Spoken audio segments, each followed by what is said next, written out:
بعد از حمد و صلات لائق سر عزت و احترام تقریب جمی احباب حاضرین و ناظرین، خالق کائنات کا بھی پناہ احسان عظیم کہ جس رب کائنات نے مجھے اور آپ احباب کو ماہ مکرم ماہ مقدس رمضان المبارک کا یہ پہلا مہینے کا پہلا جمعہ جو انتہائی رحمتوں سے لبریز تھا، انتہائی برکتوں سے لبریز تھا،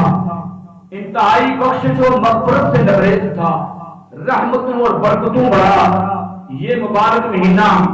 نصیب کرنے کے بعد خالق کائنات نے مجھے اور آپ احباب کو یہ رحمت والے عشرے کا پہلا جمعہ نصیب کیا۔ اس میں ہم رب کائنات کا کروڑہا مرتبہ شکر ادا کرتے ہوئے اپنے لیے، امت مسلمہ کے لیے، نبی پاک کے ہر غلام کے لیے بخشش و مغفرت کی طلب کرتے ہیں۔ حضرت گرامی، میں نے آپ احباب کے سامنے اللہ رب العزت کی مقدس کتاب، لارائب کتاب قرآن حکیم فرقان حمید میں سے ایک آیت کریمہ پڑھنے کا شرف حاصل کیا ہے۔ اس مقدس آیت کے اندر میرے خالق کائنات نے اسی ماہ مکرم رمضان المبارک کی عظمت، اس مبارک مہینے کے روزوں کا، اس مبارک مہینے کی عبادت اور ریاضت کا تذکرہ ارشاد فرمایا ہے۔ فرمایا کہ یا ایھا الذین آمنوا، اے ایمان والو، کتب علیکم الصیام کما کتب علی الذین من قبلکم، کہ تم پہ روزوں کو فرض کیا گیا جس طرح کہ تم سے پہلی امتوں کے اوپر فرض کیے جاتے تھے۔ مقصد یہ تھا، روزے دینے کا مقصد یہ تھا، ان کو فرض کرنے کا مقصد یہ تھا، من قبلکم لعلکم تتقون، کہ تم ان روزوں کو رکھنے کے بعد عبادت اور ریاضت کرنے سے تم پرہیزگار اور متقی لوگ بن جاؤ، تم نیکوکار بن جاؤ۔ فرمایا کہ یہ روزے دینے کا مقصد یہ تھا ایمان والوں کو دیے، اور ایمان والوں کو اس لیے دیے تھے کہ ایمان والے جب روزے کا اہتمام کریں گے اور عبادت و ریاضت کے اندر جا کر اللہ کی قربت کو اختیار کریں گے تو یہ عام نہیں رہیں گے بلکہ نیکوکار، پرہیزگار اور متقی لوگ بن جائیں گے۔ دوسرے مقام پہ فرمایا شہر رمضان الذی انزل فیہ القرآن، دوسرے مقام پہ اس مبارک مہینے کو اللہ کی ذات نے ایڈٹ کیا، ساتھ جوڑ کر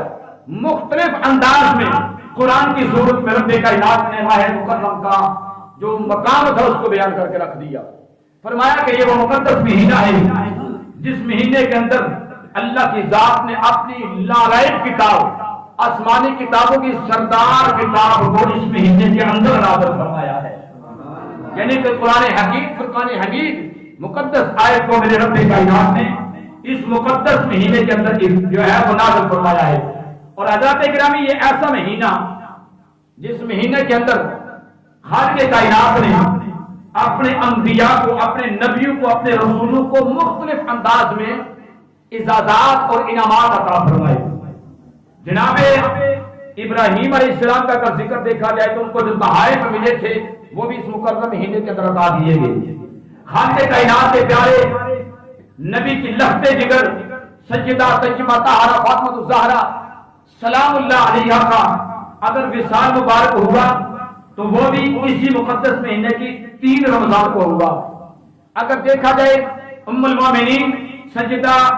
اما عائشہ صدیقہ پاک رضی اللہ تعالی عنہما اور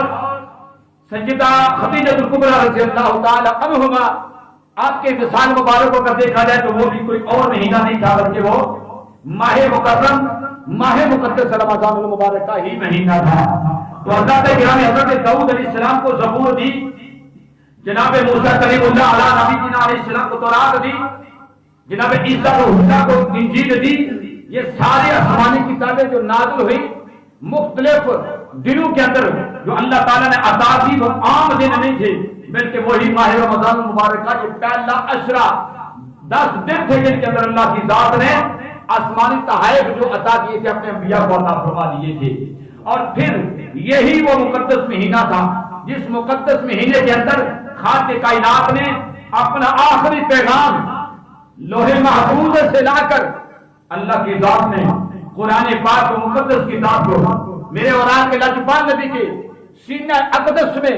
قلب اطہر کے اندر جب نازل فرمایا تو وہ بھی کوئی عام مہینہ